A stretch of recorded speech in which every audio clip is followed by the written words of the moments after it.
अस्सलामुअलैकुम, welcome again to my channel. उम्मीद है कि आप लोग बिल्कुल खैरियत से होंगे। आज मैं रमज़ान के हवाले से आपके साथ दो किस्म की रेसिपी शेयर करूंगी, जिसको आप बना के अफ्तार में सर्व कर सकते हैं। सबसे पहले हम यहाँ पे आलू के लच्छेदार पकोड़े बनाकर रेडी करेंगे। ये बहुत ज़्यादा क्रिस्पी बनकर रेडी होते हैं। आप इसको अफ्तार पार्टी में भी बनाकर एंजॉय कर सकते हैं। तो चलिए स्टार्ट करते हैं अपनी रेसिपी को। आलू के लच्छेदार पकोड़े बनाने के लिए हमने यहाँ पे 2 लार्ज साइज़ के आलू ले लिए हैं। आलू को सबसे पहले हमने वॉश कर लिया था, ताकि उसके ऊपर जितनी भी डस्ट मिट्टी लगी हुई है वो सारी उतर जाए।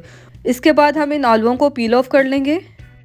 तो चलिए यहाँ पे पील ऑफ कर लिए हैं। अब हम नाइफ़ की मदद से ही इसकी कटिंग कर लेंगे। इनको राउंड शेप में पतला पतला सा कट कर लेंगे।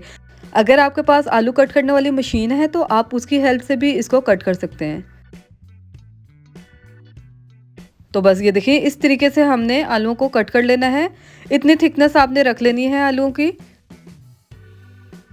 तो चलिए, अब हमने यहाँ पे सारे आलू कट कर लिए हैं। अब हमने 2-3 आलू ऊपर नीचे रखने हैं और उसके बाद इस तरह से हमने इसके बारीक बारीक से स्लाइस कर लेने हैं।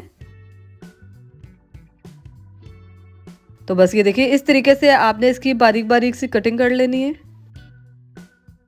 बस इसी तरीके से हम सारे आलूओं की कटिंग कर लेंगे। तो ये देखिए, सारे आलू मैंने इसी तरीके से बारीक बारीक से कट कर लिए हैं। अब हम इन आलुओं को बाउल में ट्रांसफ़र कर लेंगे और उसको एक दफ़ा पानी से अच्छे तरीके से वॉश कर लेंगे। तो चलिए, यहाँ पे मैंने वॉश कर लिए है। अब इसके अंदर स्पाइसेस ऐड करेंगे। नमक ऐड करेंगे 1 टीस्पून, ज़ीरा ऐड करेंगे 1 टीस्पून। यहाँ पे मैंने साबुत ज़ीरा ऐड किया है। धड़ा मिर्च ऐड कर देंगे 1 टीस्पून। बेकिंग सोडा ऐड करेंगे 1/4 टीस्पून। साथ ही इसके अंदर हमने बेसन ऐड करना है 1/3 कप। थोड़ा थोड़ा इसके अंदर ऐड करेंगे। जितनी हमें बेसन की रिक्वायरमेंट होगी उसके हिसाब से ही हम इसके अंदर ऐड करेंगे। थोड़ा थोड़ा आपने इसको ऐड करते जाना है और इसको अच्छे से मिक्स करते जाना है, क्योंकि आलू हमारे गीले हैं, इस वजह से बेसन इसके ऊपर अच्छे तरीके से स्टिक होता जाएगा। इसमें आपको पानी भी ऐड करने की ज़रूरत नहीं पड़ेगी। अगर आपको फील हो कि इसके अंदर पानी ऐड करने की ज़रूरत है तो आप इसके अंदर 2-3 ड्रॉप्स ही ऐड करके देखिएगा, और अगर इसके अंदर और नीड हुई तो आप इसके अंदर 2-3 ड्रॉप्स करके ही ऐड कीजिएगा। बहुत ज़्यादा एकदम मत पानी ऐड कीजिएगा। बस इस तरीके से इसका बैटर बनकर रेडी हो जाएगा। तो चलिए, अब इसको फ्राई कर लेते हैं। सबसे पहले हम ऑयल को अच्छे तरीके से गर्म कर लेंगे। जब ये गर्म हो जाएगा तो हम इसके फ्लेम को बिल्कुल स्लो टू मीडियम कर लेंगे और इसके अंदर अपने पकोड़े ऐड करना शुरू करेंगे। बस 1 बाय 1 करके आपने इसके अंदर पकोड़े ऐड कर लेने हैं। ये बहुत ही मज़ेदार क्रिस्पी से हमारे पकोड़े बनकर रेडी होते हैं। आप इसको ज़रूर बनाकर ट्राई कीजिएगा, आपको भी यकीनन बहुत पसंद आएंगे। तो बस ये देखिए, यहाँ पे मैंने सारे पकोड़े इसके अंदर ऐड कर लिए हैं। तो बस 2 मिनट के बाद जैसे ही इसके ऊपर कलर आना स्टार्ट हो जाएगा तो हम इसकी साइड को टर्न कर देंगे, ताकि दूसरी साइड से भी इसके ऊपर प्यारा सा खूबसूरत सा गोल्डन ब्राउन सा कलर आ जाए। इसको फ्राई करने में तकरीबन 5 मिनट्स लगे थे। 5 मिनट्स में आपके क्रिस्पी से पकोड़े बिल्कुल बनकर रेडी हो जाएंगे।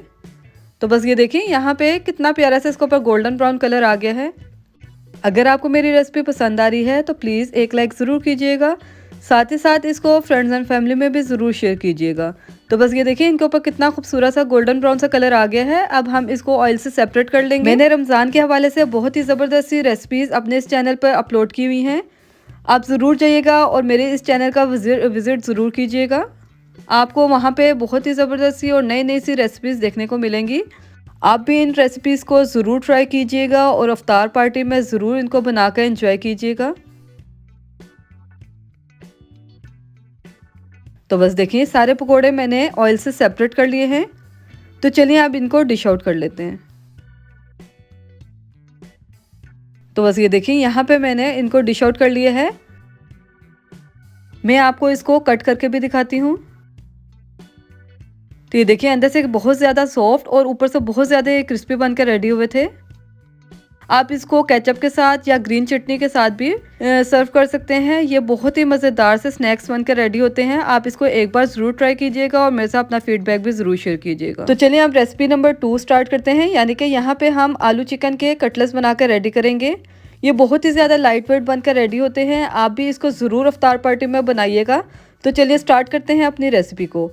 आलूओं को मैंने पील ऑफ करके अच्छे से वॉश करके इसको पानी में ऐड कर लिया है। साथ ही इसके अंदर हम 1 पाव चिकन ऐड कर लेंगे। थोड़े से स्पाइसेस ऐड करेंगे, जिसमें मैंने लिया है नमक हाफ़ टी स्पून और ब्लैक पेपर यानी कि काली मिर्च हाफ़ टी स्पून। बस इन स्पाइसेस को ऐड करने के बाद हम इसको 5 मिनट्स के लिए प्रेशर लगा देंगे। 5 मिनट्स में ही ये अच्छे तरीके से टेंडर हो जाएंगे।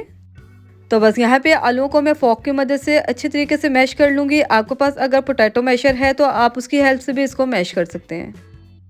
अगर आप मेरे इस चैनल पर नए हैं और अभी तक आपने मेरे इस चैनल को सब्सक्राइब नहीं किया तो सबसे पहले जाइए मेरे इस चैनल को सब्सक्राइब कर दें। साथ ही साथ बेल आइकन को दबाना मत भूलिएगा, ताकि मेरी आने वाली हर नोटिफिकेशन का आइकन सबसे पहले आप तक पहुंच सके।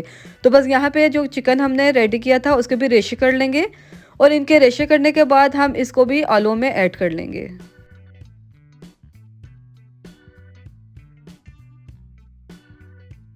तो चलिए अब इसके बाद इसके अंदर थोड़े से स्पाइसेस ऐड कर लेंगे, जिसमें मैंने लिए हैं नमक 1 टीस्पून, काली मिर्च हाफ़ टी स्पून और रेड चिली पाउडर इसके अंदर हाफ़ टी स्पून ऐड कर लेंगे। तो चलिए अब इसको अच्छे तरीके से मिक्स कर लेंगे ताकि ये सब चीज़ें कंबाइन हो जाएं। तो बस देखिए इस तरह से बैटर हमारा बनकर रेडी हो जाएगा। तो चलिए अब इसके कटलेट्स बनाकर रेडी कर लेते हैं। तो बस ये देखिए सारे कटलेट्स मैंने इधर बनाकर रेडी कर लिए हैं। ये बहुत ही ज़बरदस्त से कटलेट्स बनकर रेडी होते हैं, बहुत ही लाइट वेट। आप इसको अफ्तारी में ज़रूर बनाकर ट्राई कीजिएगा। तो चलिए अब इसको अंडा लगा के हम फ्राई कर लेते हैं। आप चाहें तो इसके ऊपर ब्रेड क्रम्स लगाकर भी इसको फ्राई कर सकते हैं। तो जैसे ही इसके ऊपर गोल्डन ब्राउन कलर आ जाएगा हम इसकी साइड को टर्न कर देंगे। तो बस देखिए कितना खूबसूरत सा गोल्डन ब्राउन सा कलर इनके ऊपर आ गया है। अब हम इसको डिश आउट कर लेंगे। तो बस ये देखिए हमने इसको डिश आउट कर लिया है। आप इसको चटनी के साथ, केचप के साथ, किसी भी चीज़ के साथ सर्व कर सकते हैं। तो चलिए मिलते हैं अगली रेसिपी में। टिल देन अल्लाह हाफिज़।